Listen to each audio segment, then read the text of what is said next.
Loco. Según Google, es alguien que tiene trastornadas o perturbadas las facultades mentales. También puede ser alguien que tiene poco juicio o que se comporta de forma disparatada, imprudente o temeraria, sin pensar en las consecuencias. Como sabéis, a lo largo de la historia le hemos puesto este apelativo a infinidad de personajes. Y como bien sabéis, en la antigua Roma hubo varios que pasaron a la historia con este calificativo. Uno de ellos, el personaje que nos ocupa hoy. Hola, ¿qué tal? ¿Cómo estáis? Como veis, hoy nos toca volver al Imperio Romano para hablar del último emperador de la dinastía Julio-Claudia, aquel que es el favorito de mi colega Juan Tranche, Nerón. Pues nuestro protagonista de hoy, quien junto a Calígula es seguramente el emperador del que peor se ha hablado a lo largo de la historia, nace en la ciudad de Ansio en el año 37 después de Cristo. Curiosamente, el mismo año en el que su tío Calígula sería proclamado emperador. Sus padres eran el cónsul Domicio y Agripina la Menor, quien, como ya he comentado, es sin duda uno de mis personajes favoritos de la antigua Roma.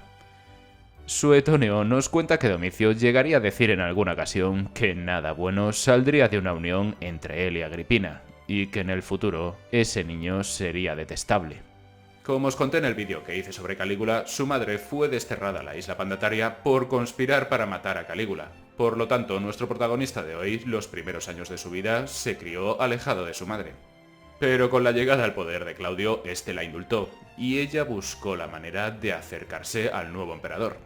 Su oportunidad llegó cuando Mesalina fue pillada en Ostia casándose con su amante y, según parece, también conspirando contra Claudio, motivo por el cual fue obligada al suicidio. Después de esto, y de que el marido de Agripina muriese, el camino quedaba libre para esta, la cual se desvivió por consolar al viudo emperador. Algo que se le vio de dar muy pero que muy bien, ya que tan solo un año después de la muerte de Mesalina, y a pesar de que Claudio había jurado no volver a contraer matrimonio, ambos se volvieron a casar. Pero los planes de Agripina no acababan aquí. Y es que la nombrada Augusta logró convencer a Claudio para que adoptase a Nerón como heredero, aludiendo que Británico, el hijo del emperador y de Mesalina, era todavía muy joven y sembrando la duda de que, conociendo a su difunta esposa, es probable que Británico no fuera hijo suyo. A medida de que Nerón se hacía mayor, empezaba a tener sus apariciones en actos públicos leyendo discursos, los cuales a menudo llevaban detrás la firma de su tutor, Séneca. Otro inteligente movimiento de la emperatriz fue casar a su hijo con Octavia, la cual era la hija de Claudio y muy querida por el pueblo, y así perpetuaría el linaje. Pero como ya os comenté en el vídeo sobre Claudio, el emperador muere, y según las fuentes clásicas, por la mano de Agripina, y Nerón, con la ayuda del prefecto del pretorio, Afranio Burro, que le debía mucho a su madre, se convierte en emperador. Como suele pasar con este tipo de emperadores, sus primeras etapas en el cargo fueron bastante buenas, más concretamente sus primeros años entre el 54 y el 59, ya que consigo tenía a dos figuras fundamentales, Séneca y en lo militar a Afranio Burro, sin olvidar por supuesto a su madre Agripina. Nerón era plenamente consciente de que el pueblo, al igual que él mismo, adoraba los juegos de gladiadores y las carreras de carros, por lo que las promovió de tal manera que durante su mandato tuvieron una época de esplendor. E incluso el propio emperador llegaría a participar como auriga en varias ocasiones. Pero por otra parte, también empezaba a mostrar sus preferencias por otras artes no tan bien vistas en Roma, como eran la música y la danza, llegando a obligar a senadores y a gente adinerada de Roma no solo a verlos, sino también a participar en aquellos actos. Pero claro, estos gustos, unidos a las constantes aventuras extramatrimoniales que tenía Nerón, como por ejemplo con la liberta llamada Actea, hicieron que empezase a tener duros encontronazos con su madre. El que quizás sea uno de los primeros episodios oscuros en la vida de Nerón es cuando, según acaba de ser nombrado emperador, el historiador Tácito nos cuenta que decide asesinar a su hermanastro Británico, un día antes de que éste cumpla los 14 años gracias a los servicios prestados por la envenenadora Locusta. Aunque por entonces Nerón atribuyó la muerte a la epilepsia que sufría el muchacho. En cuanto a lo militar en su reinado, lo más reseñable fueron dos rebeliones que tuvo que afrontar. Una de ellas fue en Armenia, comenzada ya por el año 55 y que terminaría finalizando mediante acuerdos con Roma en el año 63. y la otra fue la famosa rebelión de la reina Boudica en Britania, la que, como sabéis, fue brutalmente reprimida tras la batalla de Watling Street. Volviendo a nuestro protagonista de hoy, gracias a unos amigos conoce a la que será el amor de su vida, Popea Sabina, con quien rápidamente inicia una relación. Y a esta mujer muchos historiadores la han descrito a menudo como una especie de Agripina, pero en versión más joven, dada su ambición. Y claro, para satisfacer esa ambición tenía por delante dos obstáculos. Uno de ellos la propia Agripina, y otro obviamente la mujer del emperador, Octavia. La primera de ellas moriría tras un elaborado plan para asesinarla. Pero eso sí, cabe decir que Agripina se resistió a la muerte hasta en 3 ocasiones, pero finalmente la encontró a la cuarta en el año 59 después de Cristo. Una vez que se libra de su madre, ya puede ejercer el poder libremente, y empieza a concentrar en él mismo los asuntos de mayor importancia, dejando para el Senado asuntos menores. A esta etapa se la empezaría a conocer como el gobierno neroniano, en el que las fiestas y los actos públicos tendrían un lugar destacado. Pero claro, aún había una persona que al emperador le molestaba, su mujer, Octavia, a pesar de que en los últimos años solamente tenía una presencia prácticamente testimonial. Por lo que Nerón optó por la vía rápida, la acusó de adulterio con un esclavo y la exilió a la isla Pandataria, donde la obligaría a suicidarse. Tras la muerte de Octavia, Afranio Burro, su consejero en lo militar, solicitó al César la jubilación. Y a pesar de que las fuentes clásicas coinciden en decirnos de que, como respuesta, Nerón ordenó envenenarle, historiadores más modernos desconfían de esta versión, ya que también es cierto que Burro llevaba un tiempo muy enfermo, según se cuenta, de cáncer de garganta.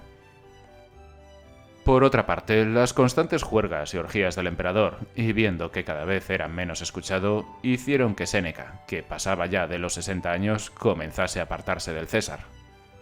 Pero se vio afectado por la conspiración del senador Pisón, la más importante que tuvo Nerón en su contra y que intentó acabar con su vida. Tras esta, Séneca terminaría suicidándose. En cuanto a su relación con el Senado, pues fue la habitual en este tipo de emperadores. Buenas o regulares al principio y horribles con el paso de los años. Muchos senadores mostraron su desconformidad con sus decisiones y terminarían siendo perseguidos, y otros por miedo pues directamente se dedicaban a aplaudirle. El incendio de Roma seguramente sea el episodio más conocido de Nerón como emperador. Un incendio que ni mucho menos fue el único que hubo en Roma en lo que llevaban de siglo, pero sí que fue de una gran magnitud. Y a raíz de él surgió la famosa anécdota del emperador tocando la lira mientras Roma ardía. Hoy en día sabemos que lo más seguro es que este episodio no tuviera lugar, ya que lo más probable es que se encontrase camino de Anzio, y al ser informado no dudó en dar media vuelta y volver a Roma. Al regresar a Roma, abrió las puertas de su palacio para los más afectados por el incendio, y tras sofocarlo, añadió por Roma varios puntos de fuentes. Pero por contra también tuvo su chivo expiatorio en los cristianos a los que culpó del incendio, y se construyó un megapalacio en la ciudad de Roma llamado la Domus Aurea. La que fue el amor de su vida, Popea, no tardaría tampoco en ser víctima de una de sus famosas juergas, en la que tras regresar a casa tuvieron una fuerte discusión, en la que el emperador terminó pateándola, matándola a ella y al hijo que llevaba en su interior. La muerte de su mujer le dejaría muy tocado, y llegaría a encapricharse de un muchacho llamado Esporo al que veía un gran parecido por Popea, y a este lo mandó castrar, maquillarse y disfrazarse como Popea Sabina. Todos estos espectáculos que organizaba, que hizo durante prácticamente todo su reinado, no tardaron en pasarle factura a Roma y se incrementó notablemente el gasto, por lo que el emperador optó por subir los impuestos también a las clases más nobles. Algo que, unido a su modo de vida, provocó varias rebeliones por el imperio, siendo la más conocida de todas la de Julio Vintex, a la que Nerón, dicho sea de paso, en un principio no le prestó mucha atención. Vindex propuso a Galba como emperador, ya que sabía que lo más probable es que él no fuese aceptado, y se tendría que enfrentar a las experimentadas tropas germanas que querían sofocar la rebelión, cosa que hicieron haciendo que Vindex se quitase la vida. Pero cuando todo parecía perdido, el Senado declaró a Nerón enemigo del pueblo. Ante la rebelión, el emperador no había propuesto cosas con demasiado sentido, y había hecho dudar incluso a sus más leales, ya que sus decisiones se redujeron a salvar sus instrumentos e incluso quería presentarse ante los ejércitos rebeldes desarmado. Para Galba todo parecía despejado, ya que las tropas germanas de Virginio Rufo se unieron a él y ni el prefecto de los pretorianos ni el gobernador de Siria mostraron interés en disputarle la toga púrpura.